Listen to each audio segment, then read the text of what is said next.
Dans cette vidéo, on va aborder le cas où la valeur d'une charge appliquée sur votre conception n'est pas connue. Cela peut être des cas réels d'études, tels que des systèmes de clips ou de cintrage de profilés. On va aborder ici le cas simple d'une poutre sur deux appuis, et cela permettra de vérifier les résultats de la simulation par calcul. En effet, on va, à partir du déplacement du point C, obtenir la valeur de la charge appliquée au point C. Ainsi, vous pourrez appliquer cette méthode également sur des cas plus complexes, tels que des problèmes hyperstatiques, ou sur des pièces 3D ou des assemblages 3D. Une feuille de calcul a été réalisée de telle manière à pouvoir changer facilement les paramètres et vérifier la valeur de l'effort par rapport à la simulation. Donc ici, on va partir sur un rayon de courbure de 600 mm. Une pièce a été créée, nommée poutre, dans laquelle deux points ont été créés, de telle manière à pouvoir lancer la simulation. En sélectionnant Application Simulate, on bascule dans le module de résistance des matériaux et avec le bouton Déplacement, on peut définir des restrictions aux différents points A, B et C dans le repère qui est visible en bas à droite de l'écran. Si j'édite la restriction au point C, avec le bouton Modifier la définition, on voit que l'on peut imposer un déplacement avec ce bouton ici, et j'ai choisi ici une valeur de -34,3 mm. Comme c'est un problème plan, au point A et B, j'ai libéré la rotation autour de Z.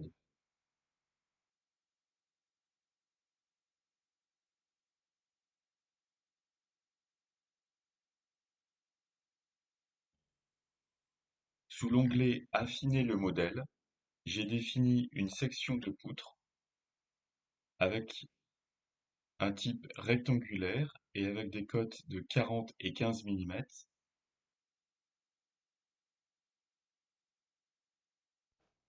Sous idéalisation, on voit que deux poutres ont été créées, donc avec ce bouton ici.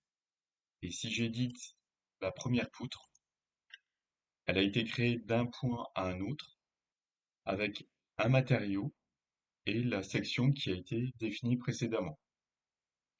De même pour la deuxième poutre, qui a été définie entre deux points avec un matériau et la section qui a été définie précédemment.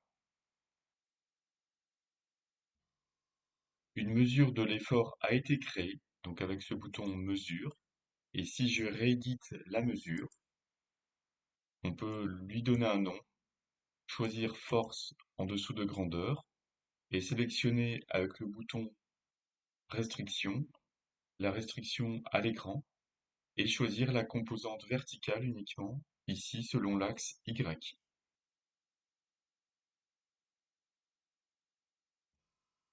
Sous l'onglet Accueil, une analyse a été définie, et si l'on l'exécute, on peut remarquer que les résultats sont instantanés, comme il n'y a pas de maillage. Donc au niveau de la mesure de la force, on peut lire ici la valeur numérique de -6 10 puissance 4 newtons. On peut vérifier que le résultat de la simulation correspond au calcul.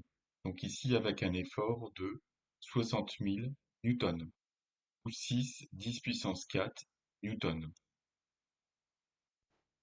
Si je modifie maintenant la valeur du rayon de courbure à 500 mm, j'obtiens un déplacement du point C de 41,7 mm.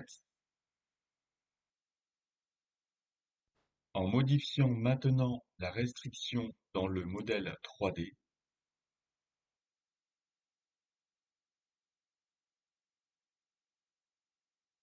je relance ensuite les calculs